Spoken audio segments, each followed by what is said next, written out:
దేవుని పరిశుద్ధ నామానికి మహిమ కలుగును గాక. మన తండ్రి అయిన దేవుని నుండి మన ప్రభువైన యేసుక్రీస్తు నుండి కృపా సమాధానములు మనందరికీ కలుగును గాక. ఆమేన్. దేవుని ప్రియ పరిశుద్ధ సంగమా, ఈ యొక్క ఉదయకాల సమయంలో మరొకసారి మన జీవితంలో దేవుని పరిశుద్ధ సన్నిధానంలో చేరి దేవుణ్ణి ఆరాధించే గొప్ప భాగ్యం దేవుడు మనకు కలగజేస్తున్న విధానాన్ని బట్టి మనమందరము దేవాది దేవునికి వందనాలు, స్తుతి, స్తోత్రము చెల్లించవలసి ఉంటున్నాం. నూతన సంవత్సరపు తొలి గడియలలో మన జీవితంలో ప్రభు సన్నిధానంలో గడిపే భాగ్యము, ప్రభువుని ఆరాధించే భాగ్యము, ప్రభువుని మహిమపరిచే భాగ్యము దేవుడు మనకు దయచేసిన విధానంను బట్టి మనమందరము దేవాది దేవునికి వందనాలు, స్తుతి, స్తోత్రము చెల్లించవలసి ఉంటున్నాం. గడిచిన కాలం అంతటిలో కాచి కాపాడి సంరక్షించి పెంచి పోషించి పెద్ద చేస్తూ మన ఆయుష్ని దేవుడు పొడిగింపజేస్తున్న విధానాన్ని బట్టి దేవుడు తన జీవాత్మను మనకు ప్రసాదించి దేవుని బిడ్డలుగా జీవించడానికి ఎన్నిక లేని మనకు దేవుడు దయచేస్తున్న కృప అంతటిని బట్టి మనం దేవాది దేవునికి వందనాలు, స్తుతి, స్తోత్రము చెల్లించవలసి ఉంటున్నాం. సజీవ స్థితిలో 2021 సంవత్సరంలో ప్రవేశించడానికి చూడ్డానికి దేవుడు మనకిచ్చిన ఈ గొప్ప భాగ్యాన్ని బట్టి మనమందరము దేవాది దేవునికి వందనాలు, స్తుతి, స్తోత్రము చెల్లించవలసి ఉంటున్నాం. దక్షిణ ఇండియా క్రైస్తవ సంఘం యొక్క పంచాంగాన్ని బట్టి ఈ దినం ఒడంబడిక ఆరాధన. ఒడంబడిక ఆరాధన అంటే దేవునితో తీర్మానం చేసుకునే పరిశుద్ధ ఆరాధన. గడిచిన కాలంలో మనం తెలిసి తెలియక చేసిన తప్పులను, పాపాన్ని విడిచిపెట్టి దేవుని సన్నిధానంలో పరిశుద్ధంగా పవిత్రంగా జీవిస్తానని తీర్మానం చేసుకునే పరిశుద్ధ దినం ఒడంబడిక ఆరాధన. ఈ సంవత్సరము ఈ ఒడంబడిక ఆరాధనలో మనం ధ్యానం చేసే అంశము కొనసాగుచున్న పరిశుద్ధ దేవుని యొక్క కృపా కార్యము. కొనసాగుచున్న పరిశుద్ధ దేవుని యొక్క కృపా కార్యము అనే అంశాన్ని ఆరాధిస్తూ ఉంటాం. God's continuing act of grace. ఎన్నికలేని మన మీద, మన కుటుంబాల మీద, మన సంఘం మీద దేవుడు కనికరపడి కృప చూపిస్తూ మనల్ని ముందుకు నడిపిస్తున్న విధానాన్ని బట్టి ఎన్నికలేని మనల్ని, మన కుటుంబాలను, మన సంఘాన్ని దేవుడు ప్రేమించి ఆశీర్వదించి తన కృపలో వర్ధిల్లజేస్తున్న విధానాన్ని జ్ఞాపకం చేసుకుంటూ, దేవుని కృపను జ్ఞాపకం చేసుకుంటూ దేవుని సన్నిధానంలోనే జీవిస్తామని తీర్మానం చేసుకునే పరిశుద్ధ దినం.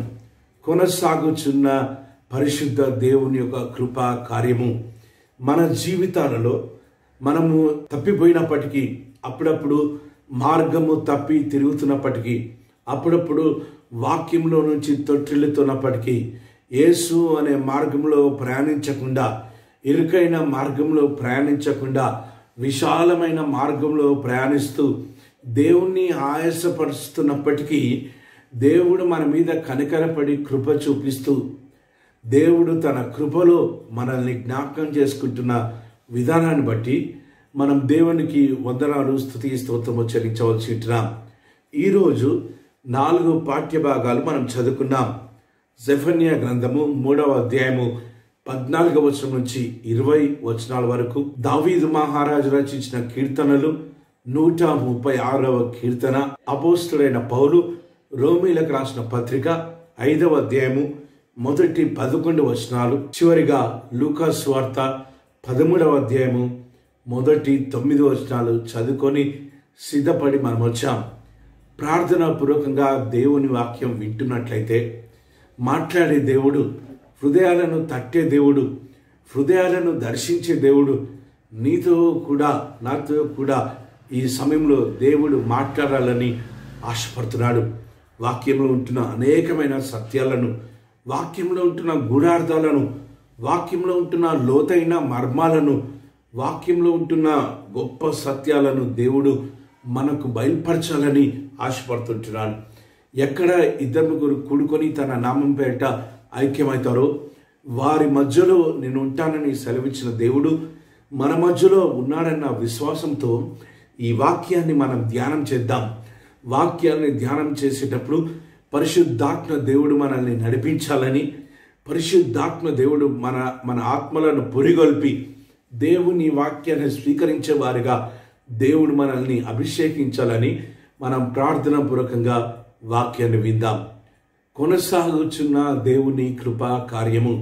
ఎన్నికలేని మన జీవితాలలో దౌర్భాగ్యులము, నీచులం, దరిద్రము, పెంటకుప్పల మీద ఉన్న పురుగుల కంటే నీచమైన బ్రతుకల మన బ్రతుకులలో దేవుడు తన కృపా కార్యాన్ని కొనసాగిస్తున్న విధానాన్ని బట్టి, దేవుడు తన చిత్తానుసారంగా మనల్ని దీవించి ఆశీర్వదిస్తున్న విధానాన్ని బట్టి, మన పాపాలను, మన తప్పుడు పనులను జ్ఞాపకం చేసుకోకుండా దేవుడు మనల్ని ఆశీర్వదిస్తున్న విధానాన్ని బట్టి మనము దేవాది దేవునికి వందనాలు, స్తుతి, స్తోత్రము చెల్లించవలసిన పరిశుద్ధ దినము.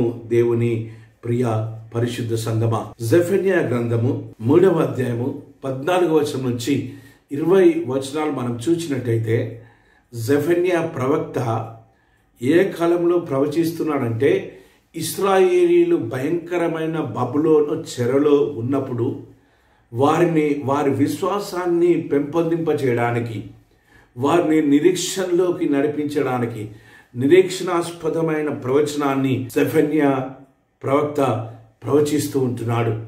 జెఫన్యా ప్రవక్త ముఖ్యంగా పరిశుద్ధమైన దేవుని దినము, దేవుని రాకడి మీద ధ్యాస పెట్టి మెస్సయ్య రాబోతుంటున్నాడు, మనల్ని విమోచిస్తాడు, మనల్ని రక్షిస్తాడు, మనల్ని కాపాడుతాడు, తానుండే స్థలంలో మనల్ని తీసుకొని వెళ్తాడు, మన మధ్యలో తానే నివాసం ఏర్పాటు చేసుకొని మన మధ్యలోనే నివాసం ఉంటాడు. కాబట్టి మనకి ఇక మీదట కష్టాలు, ఇరుకులు, ఇబ్బందులు, ఈ యొక్క బానిస జీవితం యొక్క తిప్పలు మనకుండవు అని ఇశ్రాయేలీలను ఉద్రేకపరుస్తూ, ఇశ్రాయేలీలను విశ్వాసంలో పురిగొల్పుతూ, విశ్వాసంలో నడుపుతూ దేవుని వైపు వారి మనస్సులను తిప్పుతున్న ప్రవచనాలను జెఫన్యా భక్తుడు చేస్తూ ఉంటున్నాడు.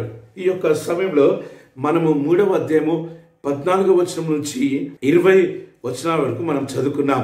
మనం ఒకసారి ధ్యానం చేద్దాం. 14వ వచనం మనం చూసినట్లయితే అక్కడ రాస్తూ ఉంటున్నాడు, సియోను నివాసులారా ఉత్సాహధ్వని చేయుడి, ఇశ్రాయేలీలారా జయధ్వని చేయుడి, యెరూషలేము నివాసులారా పరిపూర్ణ హృదయముతో సంతోషించి గంతులు వేయండి. తాను విధించిన శిక్షను యెహోవా కొట్టివేసి ఉన్నాడు. దేవుడు తాను విధించిన శిక్షను, దేవుడు ఇశ్రాయేలీల మీద విధించిన శిక్షను, ఇశ్రాయేలు చేసిన తప్పిదాలను దేవుడు జ్ఞాపకం చేసుకొని వారిని శిక్షించాలని బబులోను చెరకు అప్పగించిన ఆ బబులోను చెరను, ఆ శిక్షను కొట్టివేస్తూ ఉన్నాడు. కాబట్టి కొట్టివేసే సమయం ఆసన్నమైంది. కాబట్టి మీరు ఉత్సహించండి, మీరు సంతోషించండి. దేవుని కృపా కార్యము మీ జీవితాలలో కొనసాగుతున్న విధానాన్ని బట్టి మీరు దేవునిలో ఆనందించండి. ఇశ్రాయేలు వారలారా, యెరూషలేము వారలారా, సియోను వారలారా, దేవుని సన్నిధానంలో ఉత్సహించండి, దేవుని సన్నిధానంలో గంతులు వేయండి, దేవుని సన్నిధానంలో నాట్యం చేయండి, దేవుని కృపలను తలపోసుకుంటూ దేవుని కృపా కార్యాలను తలపోసుకుంటూ మీ జీవితాలలో దేవుడు చేసిన ఆశ్చర్య కార్యాలను తలపోసుకుంటూ దేవుణ్ణి స్తుతించండి, దేవుణ్ణి గణపరచండి. ఎందుకు అంటే దేవుడు మీకు విధించిన శిక్షను కొట్టివేసి ఉన్నాడు. దేవుడు మీ అందరినీ సమకూర్చుతూ ఉంటున్నాడు. దేవుడు మీ మీద యాజమాన్యం చేసిన వారిని శిక్షించబోతూ ఉంటున్నాడు. మీ శత్రువులను శిక్షించబోతూ ఉంటున్నాడని జెఫన్యా ఇశ్రాయేలీలకు జ్ఞాపకం చేస్తూ ఉంటున్నాడు. యెరూషలేము వారలారా, సియోను వారలారా, ఇశ్రాయేలు వారలారా, దేవుని సన్నిధానంలోకి రండి. దేవుడే మీ మధ్య నివసించడానికి దేవుడు ఒక మహత్కార్యాన్ని, దేవుడు ఒక గొప్ప ప్రణాళిక రచించి ఉన్నాడు. కాబట్టి దేవుడు రాబోతుంటున్నాడు. దేవుడు మన మధ్యలో వెంచేయబోతుంటున్నాడు. దేవుడు సమాధానము దయచేయబోతున్నాడని జెఫన్యా భక్తుడు ప్రవచిస్తున్న ప్రవచనాన్ని మనం ఇక్కడ చూస్తూ ఉంటున్నాం. నీ నియామక కాలపు పండగలు రాలేక చింతపడు నీ సంబంధులు నిన్ను సమకూర్చెదను. వారు గొప్ప అవమానము పొందినవారు. ఆ కాలమున నిన్ను హింస పెట్టిన వారందరినీ నేను శిక్షింతును. కుంటుచు నడుచు వారిని నేను రక్షింతును. చెదరగొట్టబడిన వారిని సమకూర్చెదను. ఏ దేశములో వారు అవమానము నొందిరో అక్కడ నెల్ల నేను వారికి ఖ్యాతిని, మంచి పేరును కలగజేసేదను. దేవుడు మరి చెల్లా చెదురైపోయిన ఇశ్రాయేలీలను పోగు చేయబోతున్నాడని, సమకూర్చబోతూ ఉన్నాడని, వారందరినీ రప్పిస్తున్నానని దేవుడు వాగ్దానం చేస్తుంటున్నాడు. చెదరగొట్టబడిన వారిని, హింసించబడిన వారిని, అవమానపరచబడిన వారిని, కుంటి వారిని, గుడ్డి వారిని దేవుడు రక్షించబోతున్నట్టుగా ఆ జెఫన్యా భక్తుడు ద్వారా ఇశ్రాయేలీలు దేవుని వాక్యాన్ని వింటున్నారు. దేవుని ప్రియ పరిశుద్ధ సంగమా, ఓ నిరీక్షణాస్పదమైన ప్రవచనాన్ని మనం చూస్తుంటున్నాం. దేవుడు జరిగించబోయే కృపా కార్యాన్ని మనం చూస్తూ ఉంటున్నాం. ఇక మీదట మన మీద మనకు శత్రులుగా ఉండి మనల్ని బానిసలుగా చూసిన వారు, మన మీద ఆధిపత్యం చేసిన వారు, మనల్ని హింసించిన వారిని, మన మీద పెత్తనం చేసిన వారిని దేవుడే శిక్షిస్తానని జ్ఞాపకం చేస్తుంటున్నాడు. దేవుడే వారి పని చూసుకుంటానని జ్ఞాపకం చేస్తున్నాడు. కాబట్టి అలాంటి వారి గురించి మనం చింతించవలసిన అవసరం లేదు. కానీ దేవుడు మన మధ్యలో జీవించడానికి ఎన్నిక లేని మనకు ఆ కష్టకాలాన్ని దేవుడు తొలగించి ఒక సంతోషమైన కాలాన్ని దేవుడు దయచేయబోతున్నాడని, దేవుడు కొనసాగించుచున్న తన కృపా కార్యాన్ని మన జీవితాలలో దేవుడు నెరవేర్చబోతున్న సంగతిని మన జ్ఞాపకం చేసుకొని దేవునికి వందనాలు, స్తుతి, స్తోత్రము చెల్లించవలసి ఉంటున్నాం. ఎక్కడెక్కడైతే అవమానపరచబడ్డామో, ఎక్కడెక్కడైతే హింసించబడ్డామో, ఎక్కడెక్కడైతే మనకు నింద కలిగిందో ఆ చోట నెల్ల దేవుడు ఖ్యాతిని, మంచి పేరును తిరిగి దయచేస్తానని దేవుడు వాగ్దానం చేస్తుంటున్నాడు. కాబట్టి దేవుని ప్రియ పరిశుద్ధ సంగమా, గడిచిన కాలమంతా నువ్వు అవమానపరచబడ్డావేమో, చెయ్యని నిందకు బలి అయిపోయావేమో, చెయ్యని నేరానికి బానిస జీవితాన్ని అనుభవిస్తున్నావేమో, చెయ్యని నేరానికి శిక్ష అనుభవిస్తున్నావేమో. దేవుడు ఈ ఉదయకాలము మాట్లాడుతుంటున్నాడు.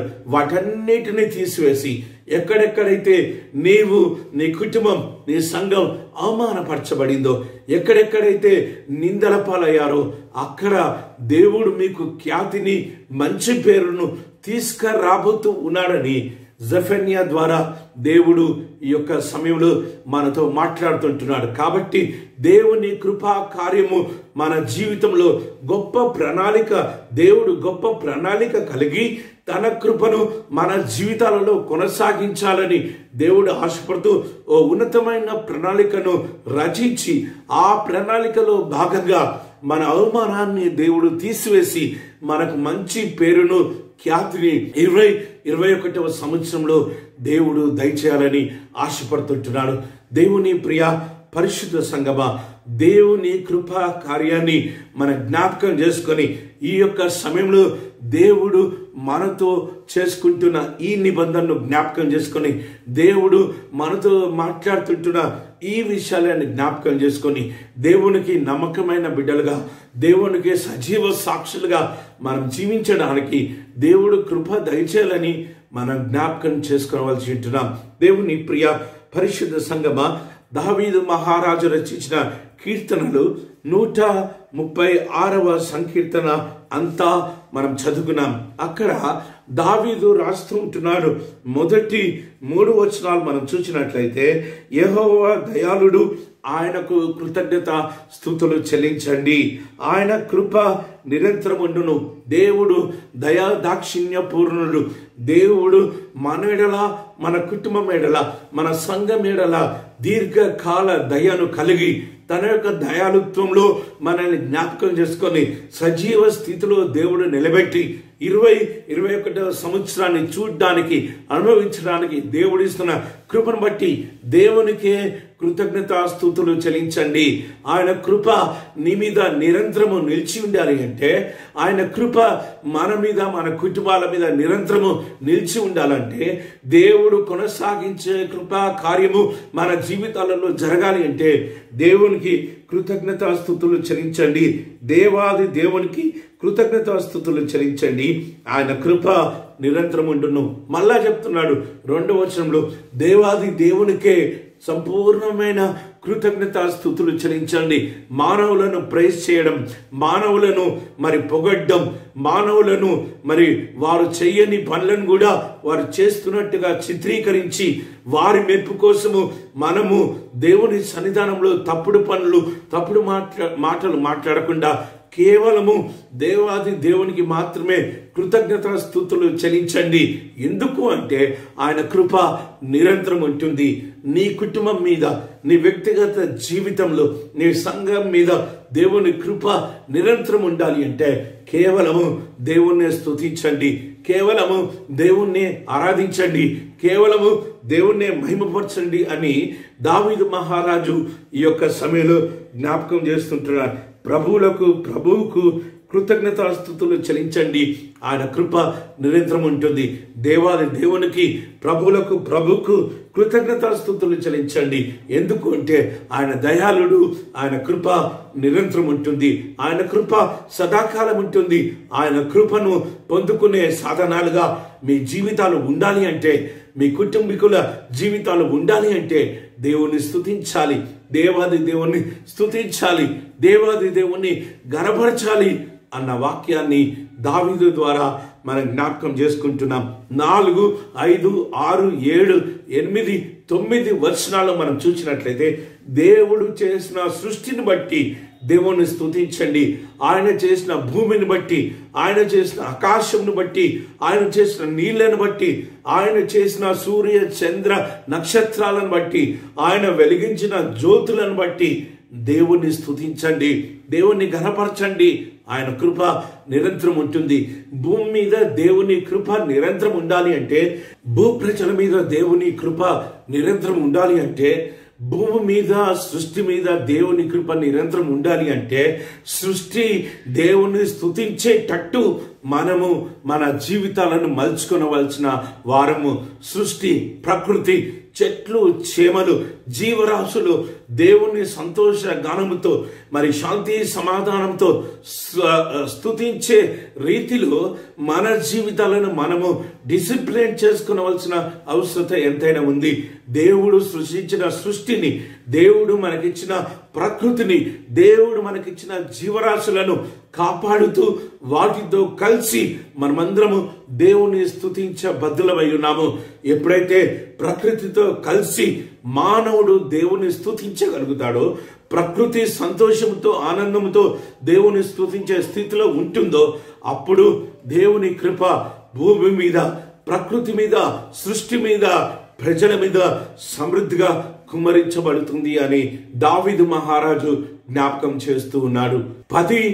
10వ వచనం నుంచి 16 వచనాల వరకు మనం చూసినట్లయితే ఐగుప్తు చెరలో ఇశ్రాయేలీల ప్రార్థనలు దేవుడు ఆలకించి ఐగుప్తు చెర నుంచి ఇశ్రాయేలీలను ఏ రీతిగా బయటికి రప్పించాడో, ఏ రీతిగా విడుదల చేశాడో, ఏ రీతిగా ఫరో రాజు సైన్యాన్ని మరి ఆ ఎర్ర సముద్రంలో జల సమాధి చేశాడో, ఏ రీతిగా దేవుడు తొలిచూలు సంతానాన్ని అంతటిని ఐగుప్తు దేశంలో తీసివేసుకున్నాడో, ఏ రీతిగా ఇశ్రాయేలీయులను ఎర్ర సముద్రాన్ని పాయలుగా చేసి ఆరిన నేల మీద ప్రయాణింపజేసి పాలు తేనెలు ప్రవహించే దేశానికి నడిపించాడో, ఇవేవి మర్చిపోకుండా దేవుణ్ణి స్తుతించండి. దేవుని కృప నిరంతరం ఉంటుంది. దేవుడు మన జీవితంలో చేసిన గంభీరమైన కార్యాలు, దేవుడు మన జీవితంలో చేసిన ఆశ్చర్య కార్యాలు, దేవుడు మన జీవితంలో చేసిన భీకరమైన కార్యాలను జ్ఞాపకం ఉంచుకొని కృతజ్ఞత కలిగి దేవుణ్ణి నిరంతరము స్తుతిస్తున్నట్టయితే దేవుని కృప సదాకాలము మన మీద, మన కుటుంబాల మీద, మన సంఘం మీద, మన సమాజం మీద ఉంటుంది అని దేవుడు దావీదు ద్వారా ఈ యొక్క సమయంలో మన జ్ఞాపకం చేస్తుంటున్నాడు. దేవుని కృప సదాకాలము, దేవుని కృప ఎప్పటికీ, దేవుని కృప నిరంతరము మనకు తోడై ఉండాలి అంటే, మన మీద నిలిచి ఉండాలి అంటే మనము దేవుని స్తుతించే బిడ్డలుగా మనం ఉండాలి. 17వ వచనం నుంచి 25 వచనం వరకు మనం చూసినట్టయితే ఇశ్రాయేలులను పరిపాలించిన మూర్ఖమైన రాజులను దేవుడు ఏ రీతిగా హతం చేశాడో, వారి రాజ్యాలను ఏ రీతిగా పడగొట్టాడో, వారికి దేవుడు ఏ రీతిగా బుద్ధి చెప్పాడో, ఇశ్రాయేలీల నిమిత్తము వారిని దేవుడు ఏ రీతిగా శిక్షించాడో 17వ వచనం నుంచి 25 వచనాల వరకు దావీదు మహారాజు వర్ణిస్తూ దేవుని స్తుతించండి, దేవుని గణపరచండి, దేవుని కృప నిరంతరం ఉంటుంది. మీ పక్షాన దేవుడు రాజులతో వ్యాజ్యమాడిన విధానాన్ని బట్టి, మీ పక్షాన రాజులను హతం చేసిన విధానాన్ని బట్టి మీకు శాంతి సమాధానాన్ని చేకూర్చడానికి అలాంటి క్రూరమైన రాజులను దేవుడు సింహాసనం మీద నుంచి దింపివేసి వారికి బుద్ధి చెప్పిన విధానాన్ని జ్ఞాపకం చేసుకుని దేవుని స్తుతించండి, దేవుని గణపరచండి అని దావీదు మహారాజు జ్ఞాపకం చేస్తుంటున్నాడు. దేవుని ప్రియ పరిశుద్ధ సంగమా, మన జీవితాలలో మనము శాంతి సమాధానంగా ఉండడానికి అడ్డుగా ఉంటున్న ప్రతి అడ్డుబండలను దేవుడు గత కాలంలో ఏ రీతిగా తొలగించాడో మనం జ్ఞాపకం చేసుకొనవలసి ఉంటున్నాం. కష్టకాలంలో ఎటు తోచని స్థితిలో అబ్బా తండ్రి అని హృదయ అంతరంగాలలో నుంచి మనం పెట్టిన ప్రతి మూలుగును, మనం కార్చిన ప్రతి కన్నీటి ప్రార్థనను దేవుడు ఆలకించిన విధానాన్ని జ్ఞాపకం చేసుకుంటూ దేవుని స్తుతించినట్లయితే దేవుని కృప మన మీద సమృద్ధిగా కుమ్మరించబడుతుంది. అనారోగ్యంతో కుమిలిపోతున్నప్పుడు, రోగం చేత బాధపడుతున్నప్పుడు, హాస్పిటల్కి వెళ్ళడానికి డబ్బులు లేక, ట్రీట్మెంట్ తీసుకోవడానికి డబ్బులు లేక దేవుని మీదే ఆధారపడుతూ స్వస్థత కార్యము మన జీవితాలలో జరుగులాగున కొండల తట్టు కళ్ళెత్తి మనం చేసిన ప్రతి ప్రార్థన దేవుడు ఆలకించి నిన్ను స్వస్థపరిచిన విధానాన్ని బట్టి, నీకు సంపూర్ణమైన ఆరోగ్యాన్ని దేవుడు అనుగ్రహించిన విధానాన్ని బట్టి నువ్వు దేవుని స్తుతించు. దేవుని కృప నీ మీద నిరంతరం ఉంటుంది అని దావీదు మహారాజు రాస్తూ ఉంటున్నాడు. దేవుని ప్రియ పరిశుద్ధ సంగమా, ఇన్ని రీతులుగా మన జీవితాలలో దేవుడు చేసిన మేలుల్ని ప్రత్యేకంగా గత కాలంలో, మరీ ప్రత్యేకంగా 2020వ సంవత్సరంలో దేవుడు చేసిన ఆశ్చర్య కార్యాలు, దేవుడు చేసిన గంభీరమైన కార్యాలు, దేవుడు తప్పించిన ఉపద్రవాలు, దేవుడు నీ కుటుంబాన్ని కాపాడిన విధానాన్ని జ్ఞాపకం చేసుకుంటూ నువ్వు దేవుణ్ణి స్తుతిస్తున్నట్లయితే, నువ్వు దేవునికి కృతజ్ఞత కలిగి జీవించినట్లయితే నీ మీద దేవుని కృప నిరంతరం ఉంచాలని దేవుడు ఆశపడుతున్నాడు. కొనసాగే దేవుని కృపా కార్యము నీ మీద, నీ కుటుంబం మీద, నీ సంఘంలో రానున్న కాలంలో దేవుడు కొనసాగించి తన కృపలో నిన్ను భద్రపరిచి కృపలు వెంబడి కృపలు నీ మీద కుమరించాలని దేవుడు ఆశపడుతున్నాడు. అందుకే 26వ వచనం చివరి వచనంలో రాస్తూ ఉంటున్నాడు, ఆకాశమందుండు దేవునికి కృతజ్ఞతాస్తుతులు చెల్లించుడి, ఆయన కృప నిరంతరం ఉంటుంది. మానవులను నమ్ముకుంట కంటే, మనుషులను నమ్ముకుంట కంటే, సొంత వారిని నమ్ముకుంట కంటే, తోబుట్టులను నమ్ముకుంట కంటే, స్నేహితులను నమ్ముకుంట కంటే, దేవుని బిడ్డ నీ కోసం నా కోసము రక్తం కార్చిన దేవుణ్ణి జ్ఞాపకం చేసుకోవాలి. ఆ యొక్క త్యాగపూరితమైన ప్రేమను జ్ఞాపకం చేసుకొని దేవుని స్తుతించండి అని దావీదు రాస్తుంటున్నాడు. దేవుని స్తుతించే విధానంలో ఎప్పుడు కూడా అలసట ప్రదర్శించకుండా, ఎప్పుడు కూడా వెనకడుగు వేయకుండా, ఎప్పుడు మర్చిపోకుండా, ఎన్నిక లేని మనల్ని దేవుడు నడిపిస్తున్న విధానాన్ని బట్టి, తన ఆయుష్ని దేవుడు మనకిచ్చి మన జీవితాలను పొడిగింపజేస్తున్న విధానాన్ని బట్టి, దేవుని బిడ్డలుగా భూలోకంలో జీవించడానికి సజీవ సాక్షిగా బ్రతుకుతూ ఆయన ఉన్నతమైన నామాన్ని ప్రకటించే వారిగా మనం ఉండడానికి దేవుణ్ణి స్తుతించండి. అప్పుడు దేవుని కృప మీ మీద, మీ కుటుంబాల మీద, మీ జీవితాల మీద నిరంతరం ఉంటుంది అని దావీదు మహారాజు జ్ఞాపకం చేస్తుంటున్నాడు. దేవుని ప్రియ పరిశుద్ధ సంగమ, కొద్దిసేపు మనం జ్ఞాపకం చేసుకుందాం. మనము ఏ రీతిగా దేవుణ్ణి స్తుతించగలుగుతాం? నిన్ను కాపాడిన విధానాన్ని బట్టి, నీ భర్తను, నీ భార్యను, నీ చంటి బిడ్డలను, నీ యొక్క యవ్వన బిడ్డలను భయంకరమైన పాపం నుంచి ఎవరి మృంగుతున్నా అని గర్జించే సింహం వలె మన చుట్టే తిరుగుతున్న దురాత్మ సమూహాల నుంచి మనం ఏ రీతిగా దేవుణ్ణి స్తుతించగలుగుతాం? ఏ రీతిగా దేవుని పరిశుద్ధ నామాన్ని మహిమపరచగలుగుతాం? నువ్వెంతగా దేవుని స్తుతిస్తే, నువ్వెంతగా దేవుని పరిశుద్ధ నామాన్ని మహిమపరిస్తే అంతగా దేవుని కృప నిరంతరము, దేవుని కృప తరతరములు, దేవుని కృప నీ వెంబడే, నీతోనే ఉంటుంది అని దావీదు మహారాజు ద్వారా మనం దేవుని వాక్యాన్ని నేర్చుకుంటూ ఉంటున్నాం. 3వ భాగంలోకి మనం వెళ్ళినట్టయితే అపోస్తలుడైన పౌలు రోమీలకు రాసిన పత్రిక 5వ అధ్యాయము మొదటి 11 వచనం మనం చదువుకున్నాం. ఈ యొక్క భాగంలో అపోస్తలుడైన పౌలు రోమీలకు ఈ స్వార్థ ప్రకటిస్తూ ఉంటున్నాడు. రోమా పట్టణంలో ఉంటున్న క్రైస్తవులకు, రోమా పట్టణంలో ఉంటున్న క్రైస్తవులకు అన్య మతంలో నుంచి అన్య పద్ధతులను, అన్య ఆచారాలను, అన్య పూజలను విడిచిపెట్టి జీవం గల దేవుణ్ణి నమ్ముకొని ఇంకా లోతైన విశ్వాసంలో ఎదగకుండా, ఇంకా లోతుగా ఆత్మీయ స్థితిలోకి రాకుండా మొక్కుబడిగా దేవుణ్ణి ఆరాధిస్తున్న ఆ బిడ్డలకు, మరి అదే రీతిగా యూదా మతంలో నుంచి యేసు క్రీస్తు ప్రభుని స్వీకరించిన యూదులకు అపోస్తలుడైన పౌలు ఈ యొక్క పత్రికను రాస్తూ ఉంటున్నాడు. ఈ పత్రికలో 5వ అధ్యాయము మొదటి 11 వచనాలు మనం చూసినట్లయితే అక్కడ అపోస్తలుడైన పౌలు రాస్తూ ఉంటున్నాడు. ఏమని అంటే, విశ్వాసము ద్వారానే నీతిమంతుడుగా మనం ఎంచబడుతున్నాం. మన క్రియలు కాదు, మన యొక్క పనులు కాదు, కానీ కేవలము దేవుని మీద మనకున్న విశ్వాసాన్ని బట్టి, కేవలము దేవుని మీద మనకున్న నమ్మకాన్ని బట్టి, కేవలము కనిపించని దేవుణ్ణి మనం ఆరాధిస్తున్న విధానాన్ని బట్టి, కల్వరి శిలువలో యేసయ్య మన కోసమే చనిపోయాడు, ఆ రక్తంలో పాప విమోచన కలుగుతుంది అన్న విశ్వాసం ద్వారా మనము నీతిమంతులుగా ఎంచబడ్డాము అన్న సత్యాన్ని అపోస్తలుడైన పౌలు బోధిస్తూ, అందును బట్టి దేవునితో సమాధానంగా జీవించండి, దేవునితో సమాధాన పడండి, దేవునితో సమాధాన బంధంలోకి రండి అని అపోస్తలుడైన పౌలు రోమీలకు ఒక పిలుపును ఇస్తూ ఉంటున్నాడు. దేవునికి దూరంగా ఉండి నువ్వేమీ చేయలేవు, దేవునికి దూరంగా ఉండి నేనేమీ చేయలేము. దేవుని గొప్పతనాన్ని ఎరిగి, దేవుని యొక్క మరి పవిత్రతను ఎరిగి దేవునితో సమాధాన పడండి, దేవునికి దూరంగా జీవించకండి. దేవునికి దూరంగా జీవిస్తే మనం నష్టపోతాం. దేవునికి దూరంగా జీవిస్తే మన జీవితాలలో అద్భుత కార్యాలు, ఆశ్చర్య కార్యాలు జరగవు. కాబట్టి దేవునితో సమాధాన పడండి. అర్జెంటుగా మీరు దేవునితో సమాధాన పడినట్టయితే దేవుని కృపా కార్యములో కొనసాగే, దేవుని కృపా కార్యంలో మీరు కూడా ఆ యొక్క జాబితాలో దేవుని కృప మీ మీద కూడా నిరంతరం కుమ్మరించబడుతుంది అని అపోస్తలుడైన పౌలు జ్ఞాపకం చేస్తుంటున్నాడు. దేవుని ప్రియ పరిశుద్ధ సంగమా, ఆ యొక్క విశ్వాసం ద్వారానే దేవుని కృపను పొందుకోగలుగుతాం. దేవుని గొప్ప కృపను, దేవుని యొక్క నిరంతరమైన కృపను దేవుడు కొనసాగించే ఆ కృపా కార్యానికి పాత్రులము కావాలి అంటే అది విశ్వాసము ద్వారానే జరుగుతుంది. కాబట్టి దేవునిలో విశ్వాసంతో ఎదగండి.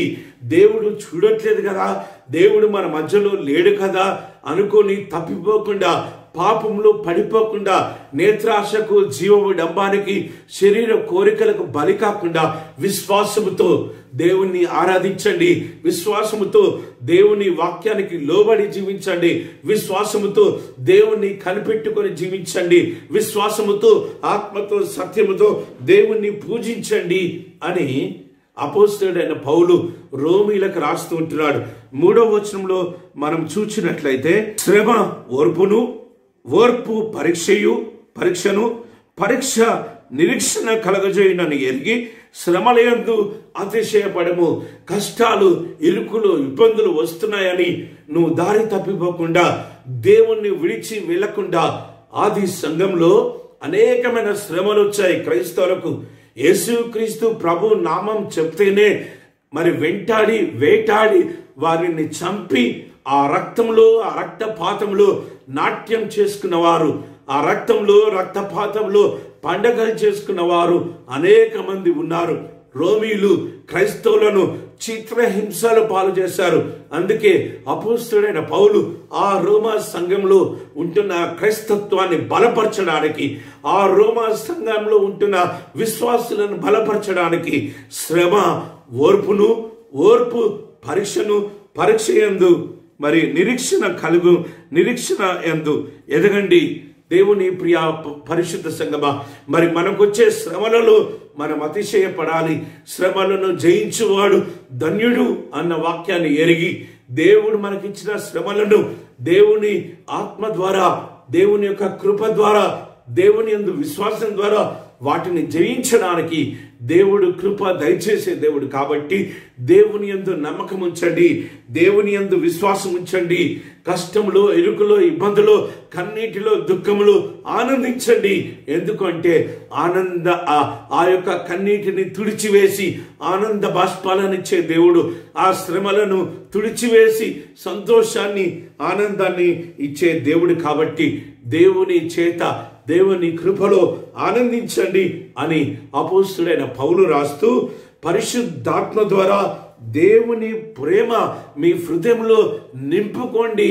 దేవుని ప్రేమ అయిపోతున్న ఈ లోకంలో దేవుని ప్రేమను పంచిచ్చే వారిగా, ఓర్పు కలిగి, మరి పరీక్షలో నెగ్గుతూ, మరి మన యొక్క ఆవేశాన్ని, మన యొక్క కోపాన్ని నియంత్రించుకుంటూ దేవుని ప్రేమను అనేక మందికి పంచిస్తూ, ఈ యొక్క ప్రేమలోకి అనేక మంది నడిపించే సాధనాలుగా, దేవుని ప్రేమకు అనేక మందిని మరి బందీ చేసే సాధనాలుగా, దేవుని ప్రేమ మరి అనేక మంది అనుభవించడానికి, దేవుని ప్రేమ రుచి చూడడానికి మనము సాధనాలుగా చేసుకోవాలని అపోస్తలుడైన పౌలు రాస్తూ ఉంటున్నాడు.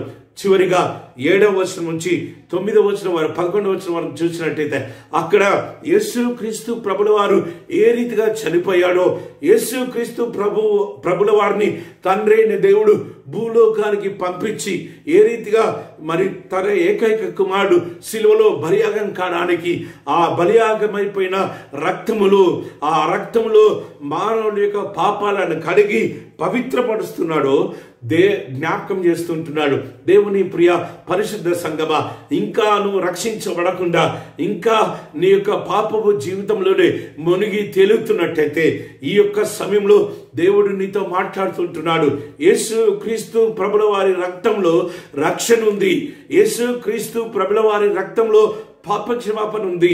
ఈ యొక్క సమయంలో దేవుని రక్తంలో నువ్వు కడగబడినట్టయితే, దేవుని రక్తంలో నీ బట్టలు తెలుపు చేసుకున్నట్టయితే, దేవుని రక్తంలో నీ హృదయాన్ని తెలుపు చేసుకున్నట్టయితే, దేవుని రక్తంలో నీ హృదయంలో ఉంటున్న ప్రతి మలినాన్ని కడిగి వేసుకున్నట్టయితే, దేవుని ప్రియ పరిశుద్ధ సంగమా, రానున్న కాలంలో దేవుని బిడ్డగా జీవించడానికి, రానున్న కాలంలో ఆ దేవుణ్ణి ఆత్మతో సత్యముతో మహిమపరచడానికి, రానున్న కాలంలో ఆయన కృపలో వర్ధిల్లడానికి దేవుడు కృప దయచేస్తాడని అపోస్తలుడైన పౌలు జ్ఞాపకం చేస్తున్నాడు. అందుకోసము ఆనందించు. రక్షణ కార్యము దేవుడు జరిగిస్తాడు కాబట్టి, నిన్ను రక్షించే సమర్థుడు కాబట్టి, మన పాపాలను కడిగే సమర్థుడు కాబట్టి నువ్వు ఆనందించు.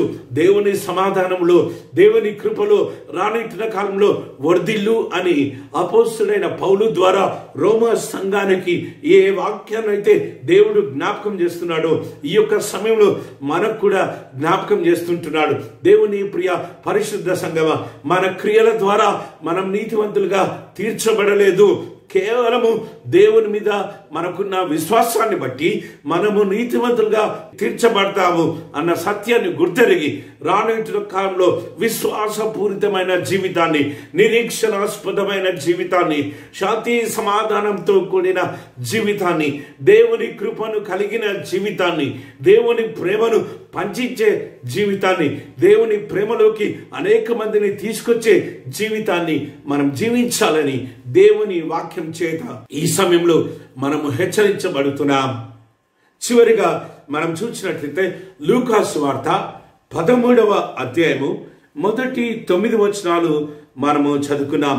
యేసుక్రీస్తు ప్రభుల వారు స్వయాన శిష్యులకు చెప్తున్న మాట మనం చూద్దాం. పిలాతు గలిలయులైన కొందరి రక్తము వారి బలులలో కలిపి ఉండెను. ఆ కాలమున అక్కడున్న కొందరు ఈ సంగతి యేసుతో చెప్పగా, పిలాతు గలిలయులను చంపి గలిలయ రక్తాన్ని పరిశుద్ధ బలులలో కలిపాడు, మరి ఆ పరిశుద్ధ బలి అపవిత్రమైపోయింది అన్న సత్యాన్ని యేసుక్రీస్తు ప్రభుకి తెలియజేస్తున్నప్పుడు యేసుక్రీస్తు ప్రభు దాని గురించి మీరు ఆలోచన చేయకండి అని జ్ఞాపకం చేస్తున్నాడు. యేసుతో చెప్పగా ఆయన వారితో ఇట్లా నేను, ఆ గలిలయులు అట్టి హింస పొందినందున వారు గలిలయులు అందరికంటే పాపులని మీరు తలుచుచున్నారా? దేవుని ప్రియ పరిశుద్ధ సంఘమా, మనం కూడా ఎవరి కుటుంబమైనా చిన్న భిన్నమైతే, ఎవరి జీవితాలైనా చిన్న భిన్నమైతే మనం వెంటనే వారి పాపపు జీవితాన్ని వెతుకుతూ ఉంటాం. వారి పాపపు జీవితం గురించి విమర్శిస్తూ ఉంటాం. మనల్ని మనం పరీక్షించుకోకుండా, మన పాపపు జీవితం గురించి మనం ఆలోచన చేయకుండా ఎదుటి వారిని విమర్శించడానికి, ఎదుటి వారిని వేలు పెట్టి చూపించడానికే మనం ఎక్కువగా ప్రయత్నం చేస్తుంటాం. అయితే దేవుడు జ్ఞాపకం చేస్తుంటున్నాడు, గలిలయులందరికంటే పాపులని మీరు తలుచుకొనుచున్నారా? కారని మీతో చెప్పుచున్నాను. మీరు మారు మనసు పొందని ఎడల మీరందరూ అలాగుననే నశింతురు. దేవుడు జ్ఞాపకం చేస్తుంటున్నాడు, మారు మనస్సు పొందకపోతే, మారు మనస్సు కలిగి దేవుని సన్నిధానంలో జీవించకపోతే, మన జీవితాలను యూటర్న్ చేసుకొని వాక్యానుసారమైన జీవితము, మరి దేవుని చిత్త ప్రకారమైన జీవితము, పరిశుద్ధాత్మ గద్దింపునకు లోబడిన జీవితాన్ని మనం జీవించకపోతే, మన మారు మనస్సు కలిగి మన జీవితాలను జీవించకపోతే మన బ్రతుకులు కూడా నశించిపోతాయి. ఏదో దేవుని కృపను బట్టి 2021వ సంవత్సరంలో అడుగు పెట్టాం, కానీ ఎప్పటికీ ఈ రీతిగానే జరుగుతుంది అని మనం అనుకోవద్దు అని దేవుని వాక్యం చేత మనం హెచ్చరించబడుతున్నాం. షిలోయాములో ఉన్న గోపురము కూలి 18 మంది చనిపోయారు. ఈ యొక్క సందర్భాన్ని కూడా యేసుక్రీస్తు ప్రభు దృష్టికి తీసుకొచ్చినప్పుడు యేసయ్య జ్ఞాపకం చేస్తుంటున్నాడు, యెరూషలేములో ఉన్న వారందరికంటే వీరు పాపులని మీరు తలచున్నారా? కారు అని మీతో చెప్పుచున్నాను అని యేసుక్రీస్తు మరొకసారి హెచ్చరిస్తున్నాడు. ఏమని? 5వ వచనంలో, మీరు మారు మనసు పొందని ఎడల మీరందరూ అలాగుననే నశించిపోతారు. మనం ఎప్పుడు నశించిపోతామో, మన జీవితం ఎప్పుడు అంతమైపోతుందో, మన జ్యోతి ఎప్పుడు ఆరిపోతుందో తెలియని దినాలలో మనం ఉన్నాం. మన ఆయుష్ పొడిగించబడాలి అంటే, మన జ్యోతి వెలుగుతూనే ఉండాలి అంటే దేవుని కృపలో నిరంతరము మనం వర్ధిల్లాలి. దేవుని కృపలో నిరంతరం వర్ధిల్లాలి అంటే రక్షణ జీవితం జీవించాలి, పాపాన్ని విడిచిపెట్టాలి, పాపక్షమాపణ పొందాలి, మారు మనసు కలిగి దేవుని సన్నిధానంలో నమ్మకంగా జీవించాలి అని యేసుక్రీస్తు ప్రభుల వారు జ్ఞాపకం చేస్తూ అక్కడ ఉన్న శిష్యులకు ఒక ఉపమానాన్ని తెలియజేస్తూ ఉంటున్నాడు.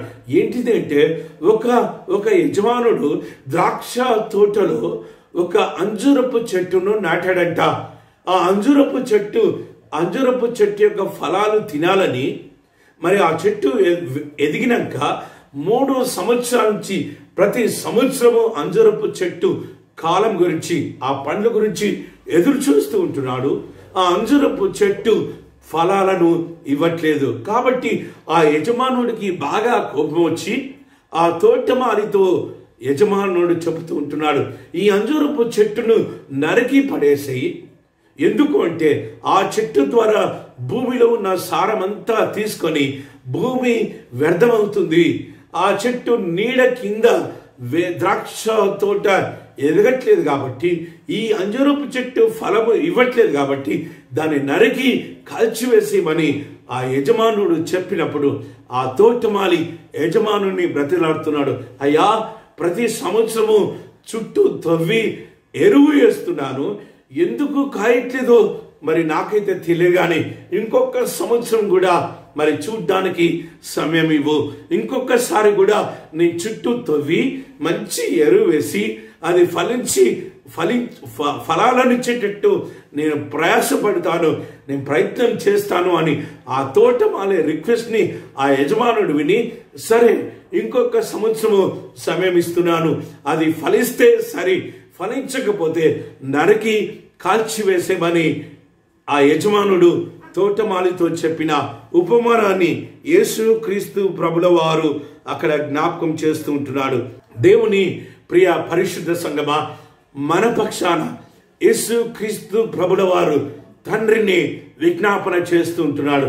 మన ఆయుష్ దేవుడు పెంచింది ఎందుకు అంటే, మన ఆయుష్ దేవుడు పొడిగించింది ఎందుకు అంటే, మన జీవితాన్ని దేవుడు పొడిగించింది ఎందుకంటే ఫలించి అభివృద్ధి పొందడానికి, దేవుని బిడ్డగా జీవించడానికి, దేవుని మహిమపరుస్తూ బ్రతకడానికి, దేవుని కార్యాలు జరిగించడానికి, దేవుని వాక్యానుసారంగా జీవించడానికి, దేవుని మహిమపరచడానికి, ఆత్మతో సత్యముతో దేవుణ్ణి ఆరాధించడానికి, దేవుని గొప్ప కార్యాలు, దేవుని మహోన్నతమైన కార్యాలు అనేక మందికి తెలియజేయడానికి, చీకటిలో ఉంటున్న అనేక మంది బిడ్డలు ఈ వెలుగులోకి రప్పించడానికి దేవుడు మన ఆయుష్ని పెంచుతూ ఉన్నాడు. మనము ఫలభరితమైన జీవితం జీవించకపోతే, మనము యేసుక్రీస్తు ప్రభుకి మరి ఫలాలనిచ్చే జీవితం జీవించకపోతే, దేవుని రాజ్యం యొక్క విస్తీర్ణ గురించి మనము ప్రయాసపడకుండా స్వార్థపూరితమైన నిర్ణయాలు తీసుకుంటూ స్వలాభం కోసము మనము మన కుటుంబం అని ఆలోచన చేస్తూ దేవుని సృష్టిని, దేవుని యొక్క బిడ్డలను, బలహీన స్థితిలో ఉన్న బిడ్డలను మరి వారి గురించి మనం ఆలోచించకుండా కేవలము నేను నా కుటుంబం అనే పరిధిలో నువ్వు జీవించినట్టయితే దేవునికి ఇష్టం కాదేమో. దేవుడు బిడ్డ మన ఆయుష్ని దేవుడు పొడిగించేది మనము ఫలించి అభివృద్ధి పొందాలని, దేవుని మహిమపరచాలని, దేవుని మహిమ కార్యాలను అనేక మందికి తెలియజేయాలని, దేవుని యొక్క కృపలోకి అనేక మందిని రప్పించడానికి దేవుడు మన ఆయుష్ని పొడిగిస్తూ ఉంటున్నాడు.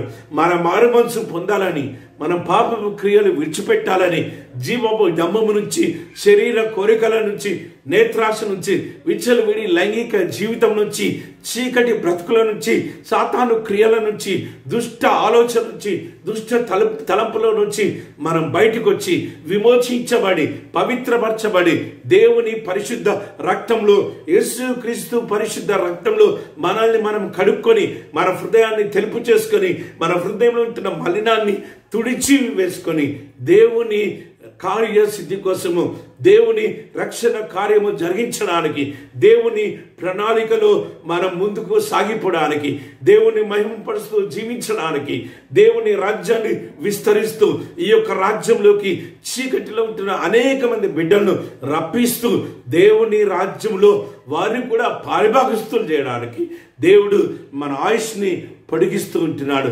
మన ఫలాలను దేవుడు చూడాలని ఆశపడుతున్నాడు.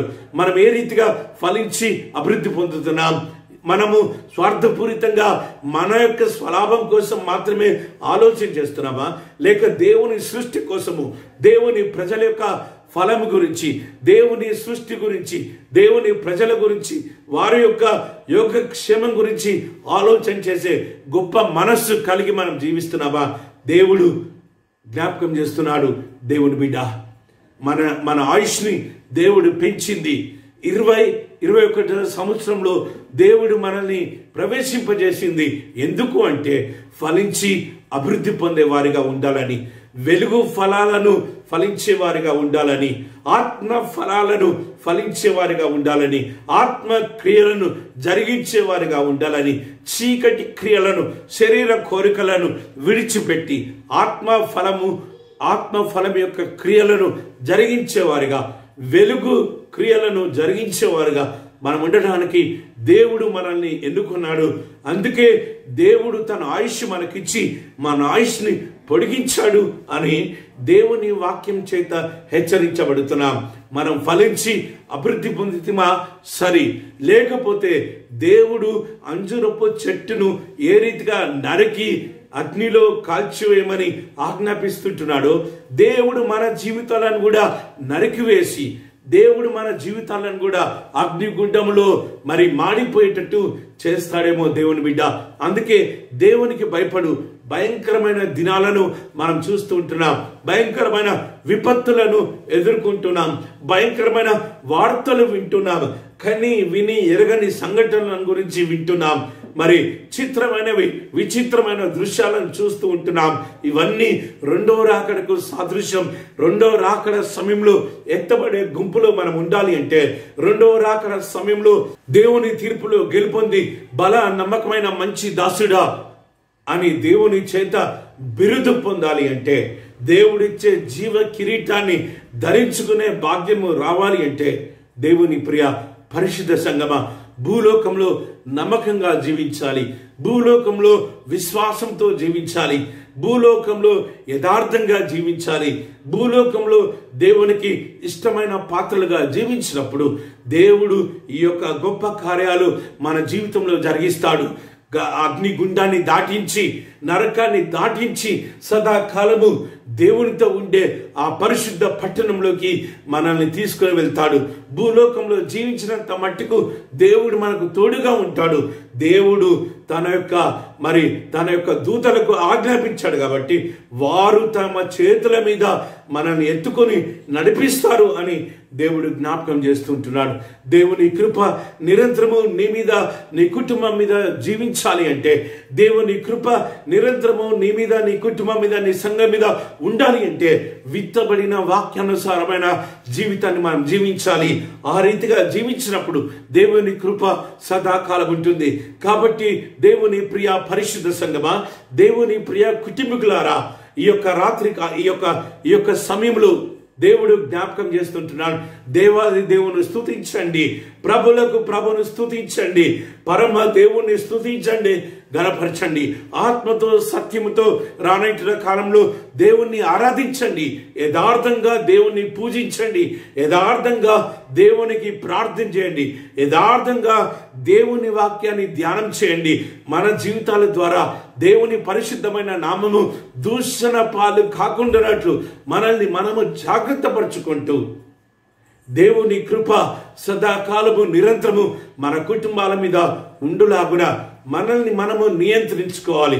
కుటుంబ యజమానురాలా, నీ జీవితాన్ని నువ్వు నియంత్రించుకున్నట్టయితే, నీ జీవితాన్ని నువ్వు సరి చేసుకున్నట్టయితే 1000 తరాలు దేవుడు దీవిస్తాను అని వాగ్దానం చేస్తుంటున్నాడు.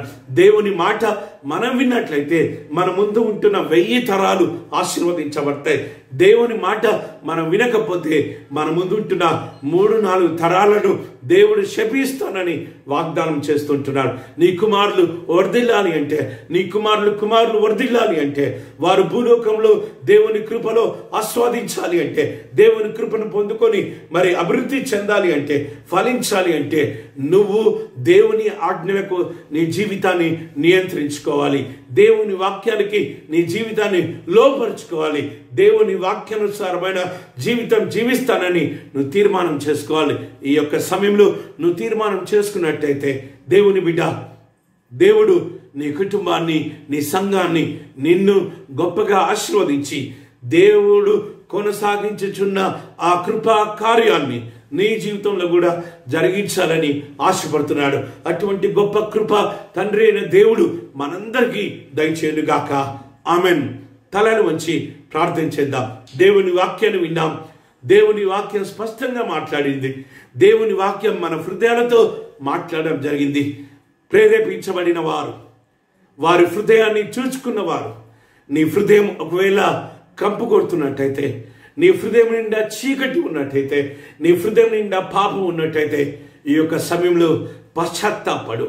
ఈ యొక్క సమయంలో మారుమనసు పొందు. దేవుని బిడ్డ, దేవుని ఉగ్రత నుంచి తప్పించబడి దేవుని కృపలో జీవించాలి అంటే నువ్వు మారుమనసు పొందాలి. ఎవరి బిడ్డ, నువ్వు మారుమనసు పొందాలి. దేవుడు నీతో మాట్లాడుతున్నాడు. చీకటి క్రియలను విడిచిపెట్టి దేవుని పరిశుద్ధ సన్నిధానంలోకి పరిగెత్తుకుంటూ రావా అని దేవుడు పిలుస్తూ ఉన్నాడు. దేవుని ఆహ్వానం అందుకొని దేవుని దగ్గరికి వచ్చిన వారు ధన్యులు. దేవుని రక్తంలో కడగబడిన వారు ధన్యులు. దేవుని చేత విమోచించబడిన వారు ధన్యులు. దేవుని చేత రూపాంతరపరచబడిన వారు ధన్యులు. అలాంటి ధన్యకరమైన జీవితం దేవుడు ఈ దినం నీకు దయచేయాలి అంటే నువ్వు రొమ్ము కొట్టుకుంటూ దేవుని సన్నిధానంలో ప్రలాపించాలి. యేసయ్యా, నా పాడు జీవితాన్ని కడుగు తండ్రి. నాయన, కల్వరి శిలలో నువ్వు కార్చిన రక్తంలో నా జీవితాన్ని కడిగేసయ్యాని ప్రార్థన చేస్తే చాలు. ఈ దినం దేవుడు నిన్ను కడిగి పవిత్రపరిచి తిరిగి తన కుమార్తెగా దేవుడు ముద్రించాలని ఆశపడుతున్నాడు. అందరము మోకాలొంగి ప్రార్థన చేద్దాం. ప్రేమ నమ్మకం గల మా యేసయ్య, మా పరలోకపు రాజా, నీ వాక్యాన్ని బట్టి స్తోత్రం. నీ వాక్యం జీవం గలది, నీ వాక్యం శక్తి గలది, నీ వాక్యం జుంటి తేనె దారుల కంటే మధురమైంది యేసయ్య. నీ వాక్యం వాడిగల రెండంచుల ఖడ్గం లాంటి తండ్రి. నీ వాక్యం మా పాదాలకు వెలుగునిచ్చేది తండ్రి. నీ వాక్యం మా పాదాలకు త్రోవ చూపించేది తండ్రి. యేసయ్య, ఆ వాక్యం ద్వారా ఈ సమయంలో మాతో స్పష్టంగా మాట్లాడినందుకు స్తోత్రము. వాక్యానుసారమైన జీవితం జీవించడానికి నీ కృప దయచేయమని ప్రార్థన చేస్తున్నాం. మా అవమానాన్ని యేసయ్య, మా కలిగిన నిందలు నాయన, శత్రువుల ద్వారా మా కలిగిన బాధను తొలగించి నాయన ఒక నూతన జీవితాన్ని, ఆ పోయిన మంచి పేరును, ఆ ఖ్యాతిని తిరిగి దయచేస్తావన్న వాగ్దానాన్ని మీరు ఇచ్చిన విధానాన్ని బట్టి మేమందరము సంతోషించడానికి, ఆనందించడానికి, గంతులు వేయడానికి నీ కృప మాకు దయచేయమని ప్రార్థన చేస్తున్నాం. గొప్ప దేవుడా, 136వ కీర్తన ద్వారా మేము నేర్చుకున్నాం. ఎల్లవేళలా ఎల్లప్పుడూ కష్టంలో, సుఖంలో, ఇరుకులో, ఇబ్బందులో సృష్టితో కలిసి నాయన నీ నామాన్ని ఘనపరిచేవారుగా, నీ నామాన్ని మహిమపరిచేవారుగా మేము ఉన్నట్లయితే నీ కృప నిరంతరము మా మీద నిలుస్తుంది అని మీరు మాట్లాడినందుకు స్తోత్రం. గొప్ప దేవుడా, అపోస్తలుడైన పౌలు రోమీలకు తెలియజేసిన వాక్యాన్ని ద్వారా మాకు నేర్పినందుకు స్తోత్రం. విశ్వాసం మూలంగానే నీతిమంతులుగా తీర్చిదిద్దబడతాం కాబట్టి గొప్ప దేవుడా, ఆత్మతో సత్యముతో నిన్ను ఆరాధిస్తూ యేసయ్య వాక్యంలో నిలకడగా జీవిస్తూ క్రీస్తు ప్రేమను అనేక మందికి ప్రకటిస్తూ నీ కృపలో, నీ సమాధానంలో అభివృద్ధి చెందడానికి, ఫలించడానికి నీ కృప మా అందరికీ దయచేయమని ప్రార్థన చేస్తున్నాం. ఏ రీతిగానైతే నాయన తోటమాలి యజమానుణ్ణి రిక్వెస్ట్ చేశాడు, నీ ప్రియకుమారుడు యేసు క్రీస్తు ప్రభుల వారు మా గురించి, మా అందరి గురించి మీ సన్నిధానంలో విజ్ఞాపన చేస్తూ మా ఆయుష్ని పొడిగిస్తూ యేసయ్య విమోచించబడ్డానికి, పాప క్షమాపణ పొందడానికి, రూపాంతరపరచబడ్డానికి, మా చీకటిని తొలగించి వెలుగులో జీవించడానికి మా ఆయుష్ని మీరు పొడిగించినందుకు స్తోత్రం. గొప్ప దేవుడా, ఈ సత్యాన్ని ఎరిగి మేము చీకటిలో జీవించకుండా వెలుగులోనే జీవించడానికి, వాక్యానుసారమైన బ్రతుకులు బ్రతకడానికి, ఫలించి నాయన అభివృద్ధి చెందడానికి గొప్ప దేవుడా, మా పాపపు జీవితాన్ని విడిచిపెట్టి మా హృదయాలు నీ ప్రియకుమారుని రక్తం ద్వారా శుద్ధీకరించుకోవడానికి నీ కృప దయచేయమని ప్రార్థన చేస్తున్నా.